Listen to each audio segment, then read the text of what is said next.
Introduction में मैंने आपको अकाउंटेंसी का बिल्कुल बेसिक कराया था कि अकाउंटेंसी क्यों बना, क्यों रिकॉर्डिंग करते हैं, क्यों ज़रूरी है, क्यों एक सेट ऑफ प्रैक्टिसेस फॉलो करना ज़रूरी है, अकाउंटिंग स्टैंडर्ड क्यों लेकर आए, उसमें क्या दे रखा होता है, या फिर हम अकाउंटिंग स्टैंडर्ड क्यों फॉलो करते हैं, वो सारी बातें हमने डिस्कस करी।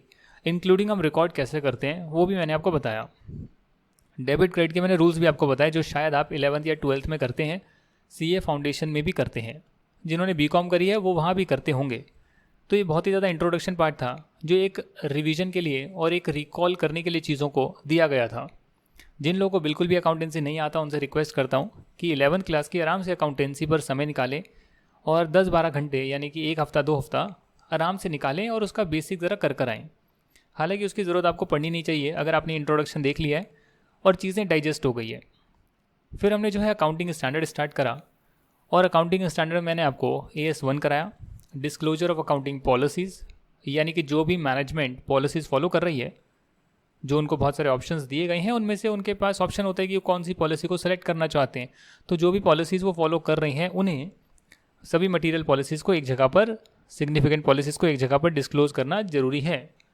अगर वो पॉलिसी चेंज करते हैं तो डेफिनेटली उसका रीज़न क्या है चेंज करने का, क्या उससे इम्पैक्ट होगा, वो सभी डिस्क्लोज करना ज़रूरी है ताकि हमारे फाइनेंशियल स्टेटमेंट यूज़र्स को सही स्टेट ऑफ अफेयर्स की इन्फॉर्मेशन मिल जाए।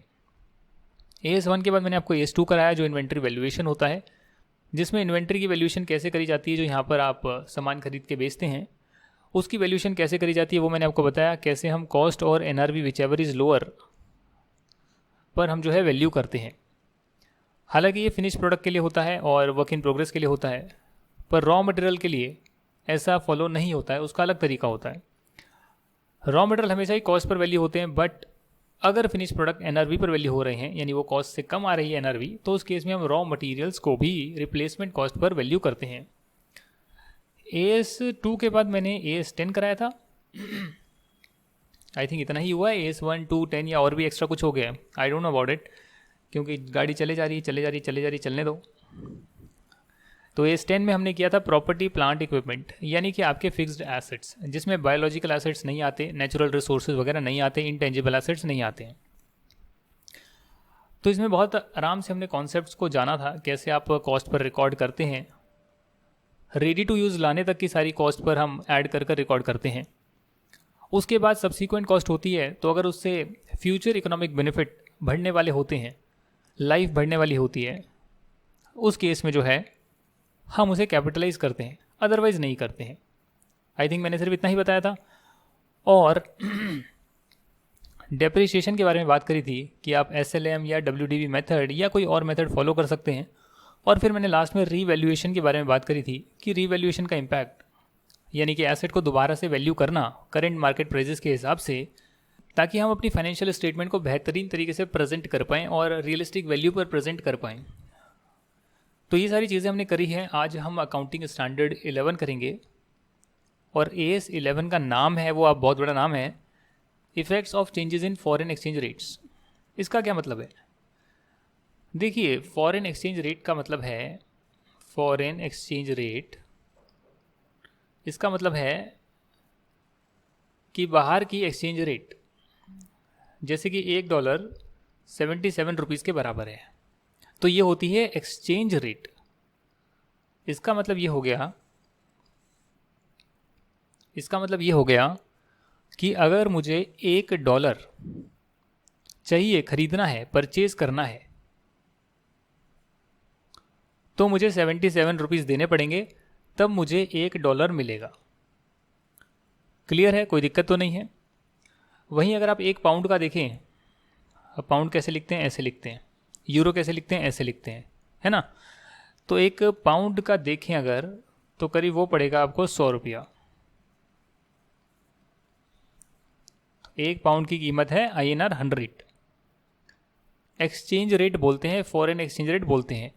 अगर आपके परिवार में कोई इंडिया के बाहर गया होगा तो आपने ज़रूर देखा होगा कि वो सबसे पहले रुपये को देकर कुछ डॉलर्स या कुछ यूरो या कुछ पाउंड, जिस भी कंट्री में जा रहे हैं, उसकी करेंसी ले आते हैं, एक्सचेंज कर ले आते हैं, ताकि उस कंट्री में जाएं तो उनके पास करेंसी हो खर्च करने के लिए। हालांकि एयरपोर्ट वगैरह पर भी ये सुविधा उपलब्ध होती है। ये चेंज करने के लिए वो जो मनी चेंजर्स होते हैं तो वो सारे लोग जो है कुछ ना कुछ कमीशन चार्ज करते हैं और वो एक्सचेंज कर देते हैं। अब ये पूरा कॉन्सेप्ट जो एक्सचेंज रेट का है वो सीए फाइनल के स्ट्रेटेजिक फाइनेंशियल मैनेजमेंट में है, सीए इंटरमीडिएट लेवल में नहीं है। उसमें आप ये पढ़ेंगे कि रेट एक नहीं होती बल्कि दो होती है। एक होती है बाइंग रेट, एक होती है सेलिंग रेट। तो बाइंग और सेलिंग रेट जो है बैंक के नज़रिए से देखी जाती है कि यदि बैंक फॉरेन करेंसी खरीद रहा है आपसे तो वो किस रेट पर खरीदेगा, और बैंक अगर फॉरेन करेंसी सेल कर रहा है, जैसे कि यहाँ पर डॉलर सेल कर रहा है, तो कितनी रेट पर लेगा। तो इसे बाइंग और सेलिंग रेट बोलते हैं। जाहिर सी बात है कि जब बैंक खरीदेगा आपसे तो वो लेसर प्राइस पर खरीदेगा, पर जब आपको बेचेगा तो हायर प्राइस पर बेचेगा। तो सीए फाइनल एसएफएम का कॉन्सेप्ट है, और जब आप वहाँ पर पढ़ेंगे सीए फाइनल में तो तब आप पाएंगे कि $1 जो है उसकी दो रेट गिवन होगी, जैसे 77 और 75 या 76। आपको ये भी नहीं बताया होगा कि कौन सी बाइंग रेट है कौन सी सेलिंग रेट है। आपको ये एज्यूम करना होगा कि भैया जो कम रेट है बैंक उस पर खरीदेगा और ज़्यादा रेट जो है उस पर बैंक बेचेगा। तो ये कॉन्सेप्ट होता है। अगर आपको ये समझ में आ गया है कि फॉरेन एक्सचेंज रेट होती क्या है, इसको कैसे लिखते हैं, और मैंने सीए फाइनल का कॉन्सेप्ट भी थोड़ा सा करा दिया है, क्योंकि इसी के ऊपर जो है पूरा चैप्टर निर्धारित है। पूरा चैप्टर तो आपको नहीं कराऊंगा यहाँ पे। क्यों नहीं कराओगे? अकाउंटेंसी की फ़ीस ली है तो अकाउंटेंसी ही कराऊंगा, एसएफएम नहीं कराऊंगा। एसएफएम कराएंगे फाइनल में। भाई नीचे हो जा। चलो फिर यहाँ पर स्टार्ट करते हैं। वो नीचे हो ही नहीं रहा है, लिखूँ कहाँ पर? डिलीट कर दूँ इसको? ठीक है। तो यहाँ तक की बात समझ में आ गई है। अब एक कंपनी के नज़रिए से देखते हैं, क्या कोई कंपनी फॉरेन से कोई सामान नहीं खरीद सकती क्या परचेज नहीं कर सकती क्या फॉरेन से? मान लो कि मैं फॉरेन से इंपोर्ट करता हूँ और इंपोर्ट कर कर अपने इंडिया में गुड्स को सेल करता हूँ। तो इस केस में आप मुझे बताइए कि जब फॉरेन पे खरीदेंगे तो वहाँ तो रुपी टर्म्स में वैल्यू नहीं होगी, वहाँ तो होगी $10,000 मैंने परचेज़ करी, $10,000 का मैंने परचेज़ करा। अब सवाल ये है कि मैं इसे अपनी बुक्स में किस रेट पर रिकॉर्ड करूँगा। वो अकाउंटिंग स्टैंडर्ड बताता है AS 11 किस रेट पर रिकॉर्ड करूँगा। भाई जिस दिन मैंने परचेज़ करा उस दिन जो ट्रांजैक्शन रेट है, ट्रांजैक्शन रेट उस दिन की जो रेट है उस पर मैं रिकॉर्ड कर लूँगा। मतलब कि मैं परचेज़ कैसे रिकॉर्ड करूँगा, देखो मैं आपको बताता हूँ। मैं ऐसे रिकॉर्ड करूँगा, परचेज अकाउंट डेबिट। अगर मैंने $10,000 का ख़रीदा है और 77 रुपये की रेट आ रही है, $1 इक्वल टू 77 रुपीज़, तो $10,000 का मतलब है 77 से मल्टीप्लाई करेंगे तो आएगा 7,70,000। तो परचेज अकाउंट डेबिट ब्रैकेट में लिख देना कहीं पे साइड में ऐसे, $10,000 मल्टीप्लाई बाय 77 टू, मान लेते हैं हमने ABC लिमिटेड से बाई किया है, तो ABC लिमिटेड एंट्री हो गई पूरी। परचेज करा, परचेज क्या एक तरह से आपका वो खर्चा ही है, उसको आप खरीदने के बाद बेचेंगे तो खर्चा बढ़ेगा तो डेबिट होगा।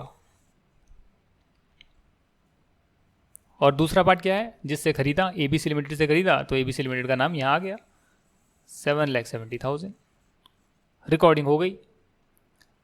बट मज़े की बात यह है कि जब आप बैलेंस शीट बनाएंगे और यहाँ पर आप अपने क्रेडिटर्स दिखाएंगे जिसमें आप ABC लिमिटेड को 7.7 लाख पर दिखाएंगे, और जो परचेज़ करी वो डेफिनेटली आपके P&L में यहाँ पर चली जाएगी, परचेजेस 7.7 लाख, बेचेंगे वो यहाँ चली जाएगी, जो बचेगा वो क्लोजिंग स्टॉक में आ जाएगा। बट सवाल ये है कि एक्चुअली में ये 7.7 लाख जो हैं ये एक्चुअली में $10,000 हैं। क्यों? क्योंकि अभी पे करने बाकी हैं, अभी पे थोड़ी ना करें। आपने सिर्फ बाय किया क्रेडिट पे, उसको रिकॉर्ड कर लिया, बट पे तो किया ही नहीं। पे करोगे आप 2-4 महीने बाद, राइट?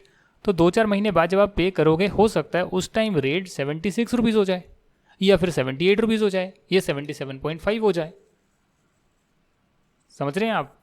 तो जब आप पेमेंट करेंगे तो उस केस में $10,000 मल्टीप्लाई बाय, लेट से पहले रेट थी 77, अब हो गई है 76, तो 10,000 रुपीज़ का आपका आएगा एक्सचेंज डिफरेंस।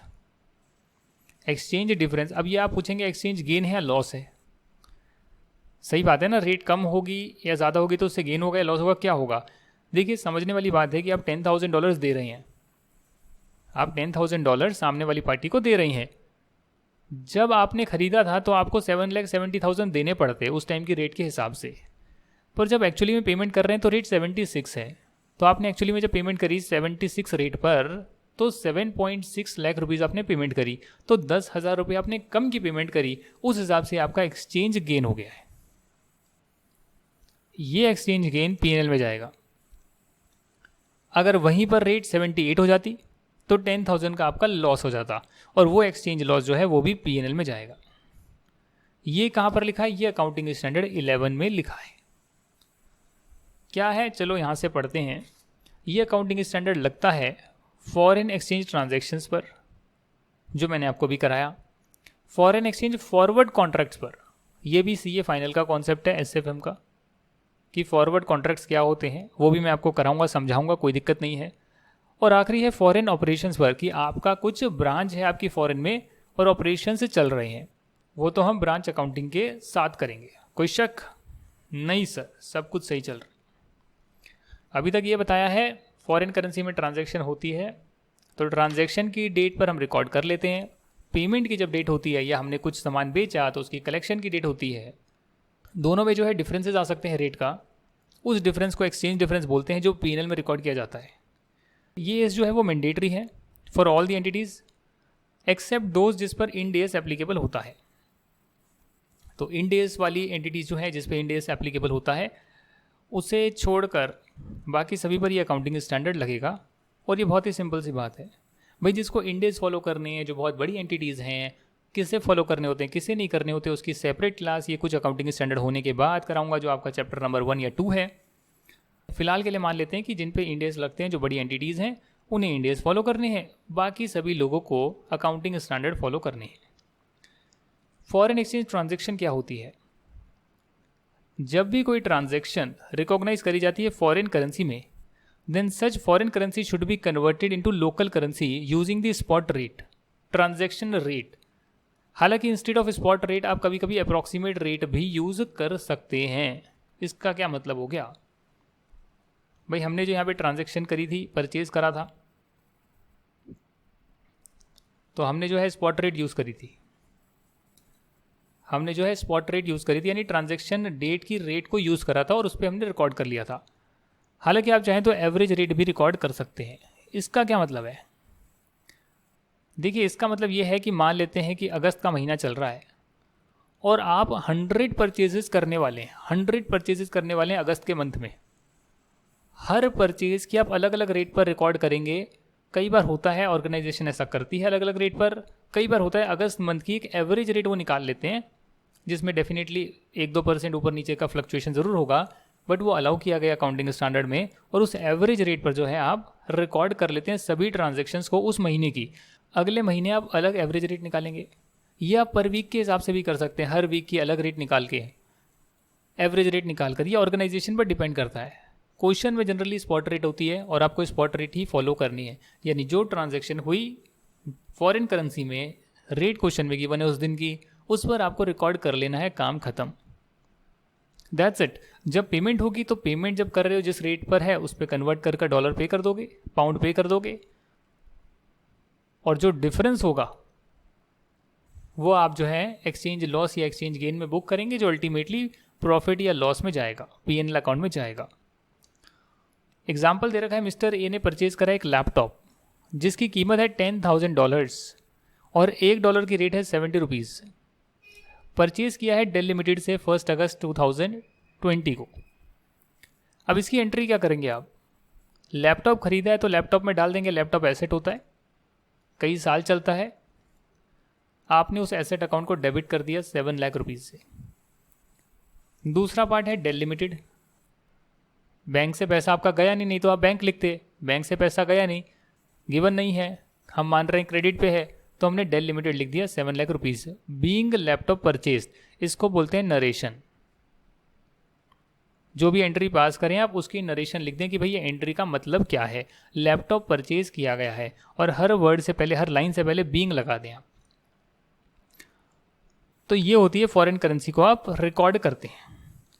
अब जब आप इसकी पेमेंट करेंगे डेल लिमिटेड को, तो उस टाइम जो रेट होगी उस रेट पर पेमेंट कर देंगे, और रेट से जो पेमेंट है वो आपने करी 6,90,000 की, तो 10,000 कम पे करे वो गेन हो गया। आपने उस टाइम की रेट पर कन्वर्ट करके पे किया और हो गया 7,10,000 की पेमेंट हो गई, तो 10,000 का लॉस हो गया, वो एक्सचेंज लॉस है ना भैया। $10,000 तो सेम है ना, कॉन्ट्रैक्ट की अमाउंट तो चेंज नहीं हो रही है, पर रेट चेंज होने की वजह से अपना INR में जो रिकॉर्ड कर रहे हैं और जो पे कर रहे हैं वो अलग अलग हो रहा है। तो वो एक्सचेंज रेट का डिफरेंस है, उस वजह से प्रॉब्लम आ रही है, जिसके गेन या लॉस को आप P&L में डालते हैं। आसान शब्दों में बता दिया है।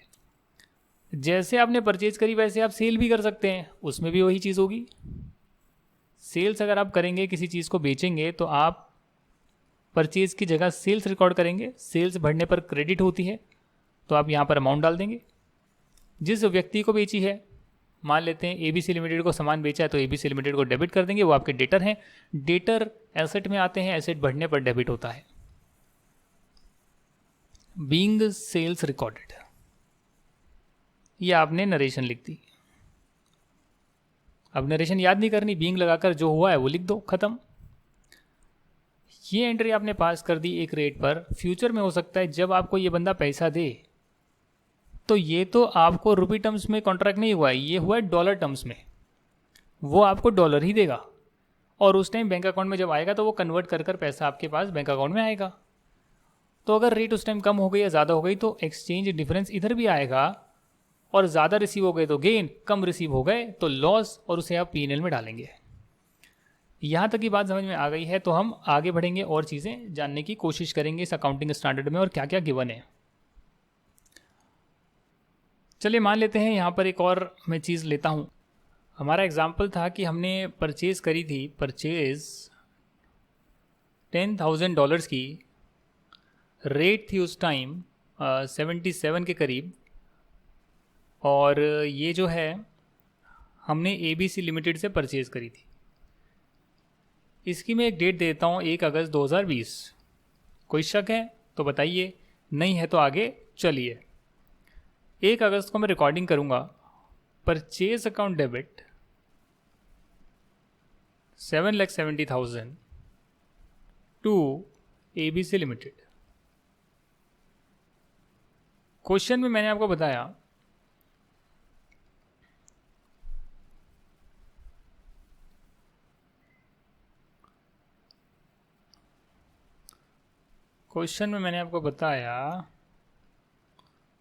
Being goods purchase from ABC limited, entry कर दी।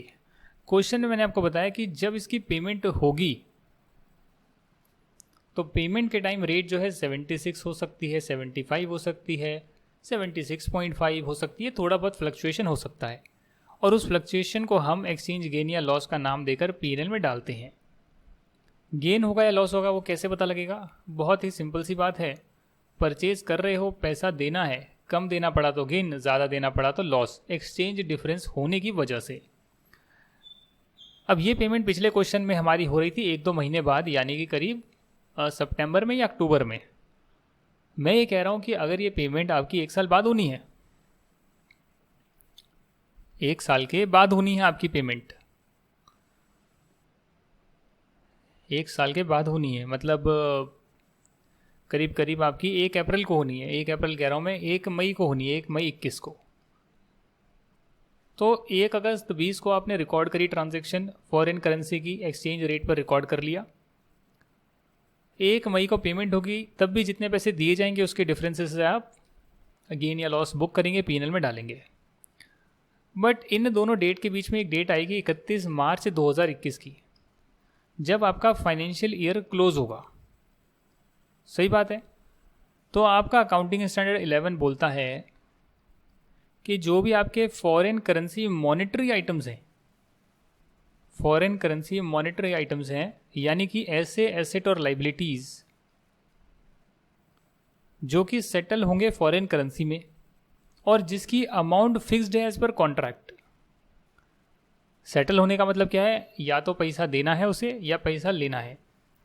फॉरेन करेंसी की ट्रांजैक्शन है, सेटल होनी बाकी है, अभी तो कन्वर्ट कर कर हमने लिखी हुई है, जैसे आपके डेटर, क्रेडिटर, ये सब हो गए। एसेट है, लाइबिलिटी है, P&L आइटम्स नहीं है, उन्हें बोलते हैं फॉरेन करेंसी मॉनेटरी आइटम्स।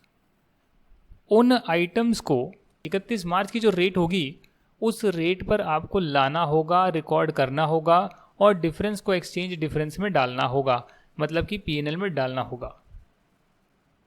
तो यानी कि आप अब वेट नहीं कर रहे फॉरेन करेंसी मॉनेटरी आइटम्स के लिए कि भैया जब ये एक्चुअली में इनकी ट्रांजैक्शन होगी, रियलाइज होंगे, यानी कि पैसा जो है आप देंगे या पैसा मिलेगा, डेटर है उस केस में, तब आप एक्सचेंज डिफरेंस को पीएनएल में डालेंगे। उसका वेट नहीं कर रहे, 31 मार्च को ही मान रहे हैं कि आज की रेट के हिसाब से एक्सचेंज गेन है या लॉस है, उसे हम रिकॉर्ड कर लेते हैं। और मानकर चलिए कि 31 मार्च को रेट है 75, तो उस केस में आप क्या करेंगे? उस केस में जो एबीसी लिमिटेड है उसको आप डेबिट कर देंगे। कितने से? 77 माइनस 75, ₹2 आया, $10,000 मल्टीप्लाई बाय 2, 20,000 रुपीज़। 31 मार्च को रेट हो गई है 75, यानी कि अगर 31 मार्च को सेटलमेंट करना पड़े, एज्यूम कर रहे हैं अगर करना पड़े बैलेंस शीट डेट को, तो 75 के हिसाब से 7,50,000 का सेटलमेंट करना पड़ेगा। तो उस हिसाब से तो आपने 7,70,000 पहले रिकॉर्ड किया हुआ है, जिस दिन ट्रांजैक्शन हुई थी तब आपने रिकॉर्ड करी हुई थी। हम ये कह रहे हैं कि जो फॉरेन करेंसी मॉनेटरी आइटम्स हैं, ऐसे एसेट और लाइबिलिटीज़ जिनकी अमाउंट एक कॉन्ट्रैक्ट में फिक्स्ड है, यानी परचेज करा है, सेल करा है, कॉन्ट्रैक्ट में फिक्स करी है अमाउंट, कितना डॉलर का ट्रांजैक्शन किया गया है और उसको सेटल करना बाकी है, उन ट्रांजैक्शंस को आप 31 मार्च के रेट पर लाएंगे और एबीसी लिमिटेड को डेबिट कर देंगे। तो यहाँ पर आपका जो है एक्सचेंज गेन आ जाएगा 20,000 रुपीज़ का। इसको आप पीएनएल में डाल देंगे। ये आपका अकाउंटिंग स्टैंडर्ड बोलता है कि हर रिपोर्टिंग डेट को फॉरेन करेंसी मॉनेटरी आइटम्स को रीवैल्यू करना जरूरी है क्लोजिंग रेट पर। हाँ, अब आपका 31 मार्च को रिकॉर्ड हो गया, 7,50,000 का एबीसी लिमिटेड आ रहा है। उसके बाद क्या होगा? 1 मई को फिर ट्रांजैक्शन आप करोगे, एक्चुअली में इसकी पेमेंट करोगे ना, दिख तो 7,50,000 रहा है, बट एक्चुअली में तो $10,000 है ना इसके अंदर। इस $10,000 की जब पेमेंट करोगे और उस टाइम रेट हो गई 76, तो जब आप पेमेंट करोगे तो जो डिफरेंस आएगा, ये 75 की रेट के हिसाब से रिकॉर्डेड है, ये 76 रेट चल रही है। आप जो 10,000 रुपीज़ का डिफरेंस आएगा, ₹1 का डिफरेंस 10,000 पर, वो अगेन आप इसकी पेमेंट में लगा देंगे। ऐसे ABC limited debit 7.5 lakh to bank से आप देंगे 7.6 लाख। आप कहेंगे नहीं, मेरे को तो 7.5 लाख रुपए देने थे, बुक्स में रिकॉर्डेड है। अरे भाई, वो रुपी टर्म्स में कन्वर्ट करके लिखे हैं, एक्चुअली में आपको $10,000 देने हैं। तो जब आप $10,000 देंगे तो वो आपकी एक्सचेंज रेट पर मल्टीप्लाई कर 7.6 लाख बन रहा है, क्योंकि जिस दिन आप पेमेंट कर रहे हैं उस दिन रेट कुछ और हो सकती है। बुक्स में आपने रिकॉर्ड किया था 31 मार्च को, आपने चेंज कर लिया था, रीवैल्यू कर लिया था 7.5 लाख पर, पेमेंट आपने करी 7.6 लाख की, तो 10,000 यहाँ पर डेबिट करना जरूरी है, जो आपका एक्सचेंज लॉस हो जाएगा और इसे आप पीएनएल में डाल देंगे। तो अगर सेम अकाउंटिंग ईयर में ट्रांजैक्शन हो रही है फिर तो दिक्कत नहीं है, पहले रिकॉर्ड करा, पेमेंट के टाइम रिकॉर्ड करा, डिफरेंस अगर आया तो आपने उसको पीएनएल में डाल दिया। एक ट्रांजैक्शन का पार्ट पहले होता है, कुछ बैलेंस शीट डेट पर फॉरेन करेंसी मॉनेटरी आइटम्स रह जाते हैं, सब नहीं, फॉरेन करेंसी मॉनेटरी आइटम्स आपने करी तो परचेज भी थी, और परचेज में जो नहीं बिकेगा वो क्लोजिंग स्टॉक का पार्ट भी बनेगा, पर उसको आप रिवैल्यू नहीं करेंगे। आप उसको रिवैल्यू करेंगे जो एसेट लाइबिलिटी में है, जिसका कॉन्ट्रैक्ट में अमाउंट फिक्स करा गया है और जिसकी सेटलमेंट होनी बाकी है। आप सिर्फ उन अमाउंट्स को एडजस्ट करेंगे, तो उसे आपने रिवैल्यू कर लिया। रिवैल्यू होने के बाद जब एक्चुअली में सेटलमेंट होगा तब भी हो सकता है एक्सचेंज डिफरेंस हो, तो उसको भी पीएनएल में डाल देंगे। तो ये आपका पूरा अकाउंटिंग स्टैंडर्ड 11 है। अगर देखा जाए तो आप यहाँ पर कर सकते हैं, जो हमने ये 7 लाख का एग्जाम्पल लिया था लैपटॉप खरीदने का, अगर इसी को कंटिन्यू किया जाए एग्जाम्पल 1 को, तो यहाँ लिखा है कि मिस्टर ए जो है अपना ईयर 31 मार्च 21 को क्लोज कर रही हैं और तब जो है रेट है 71 रुपीज़ का। इस केस में जो लैपटॉप है वो तो एसेट है और एसेट साइड पर आ रहा है, पर एसेट जो ये है, फिक्स एसेट जो है, ये फॉरेन करेंसी मॉनेटरी आइटम नहीं है, क्योंकि इसको आप फ्यूचर में इसका कोई सेटलमेंट होना बाकी नहीं है। हालांकि जो डेल लिमिटेड है वो एक क्रेडिटर है जो फॉरेन करेंसी में सेटल होना बाकी है और जिसका अमाउंट हमने फिक्स किया था कॉन्ट्रैक्ट में कि भाई इतने रुपए में लूँगा। कॉन्ट्रैक्ट का मतलब ये ज़रूरी नहीं कि आप रिटर्न एग्रीमेंट करें, ओरल भी कॉन्ट्रैक्ट होते हैं, अमाउंट जहाँ पर पहले फिक्स्ड किया हुआ है। सो उसे हमें रीस्टेट करना पड़ेगा, और जो 7,70,000 पर हमने रिकॉर्ड किया है, यानी कि 70 रुपीज़ की रेट पर हमने रिकॉर्ड करा है, अब रेट 71 हो गई है, यानी कि ज़्यादा पैसे देने पड़ेंगे। 10,000 को मल्टीप्लाई करा रेट डिफरेंस से और 10,000 का लॉस जो है उसको आपने बुक करा। डेल लिमिटेड को 10,000 से बढ़ा दिया, बाकी एक्सचेंज लॉस में चले गया, वो एक्सचेंज लॉस आपका पीएनएल में चले जाएगा। डेबिट बैलेंस आ रहा है, पीएनएल में ट्रांसफर होगा, इसका मतलब डेबिट को क्रेडिट कर दो और पीएनएल में डाल दो। मैंने आपको पिछली क्लासेस में भी ट्रांसफर करने का मतलब समझाया था। डेबिट बैलेंस को ट्रांसफर करना है तो उसको क्रेडिट करो और जहां पे ट्रांसफर करना है उसमें डाल दो। यहां तक की बात आपको क्लियर है? यहां तक की बात आपको क्लियर है अकाउंटिंग स्टैंडर्ड 11 की? तो आज की क्लास हम यहां पर एंड कर सकते हैं। अगर ये आपको कॉन्सेप्ट समझ में आ गए तो हम एंड कर सकते हैं, क्योंकि इसके बाद जो है थोड़ा सा जो है कॉम्प्लिकेटेड चीज़ें हैं वो मैं आपको नेक्स्ट क्लास में कराऊंगा, जिसमें कि फॉरवर्ड कॉन्ट्रैक्ट भी आएंगे और उसमें एक पैराग्राफ 46A का एक ऑप्शन गिवन है। ऑप्शन का मतलब आप चाहें तो ऐसा करें, चाहें तो जैसा मैंने बताया वैसा ही करें। तो वो ऑप्शन भी मैं आपको बताऊंगा। अभी के लिए इतना ही है अकाउंटिंग स्टैंडर्ड 11। नेक्स्ट क्लास भी मैं अभी रिकॉर्ड कर रहा हूँ, बाद में रिकॉर्ड नहीं करूँगा, रिकॉर्ड अभी कर रहा हूँ और उसे भी मैं फटाफट अपलोड कर दूंगा।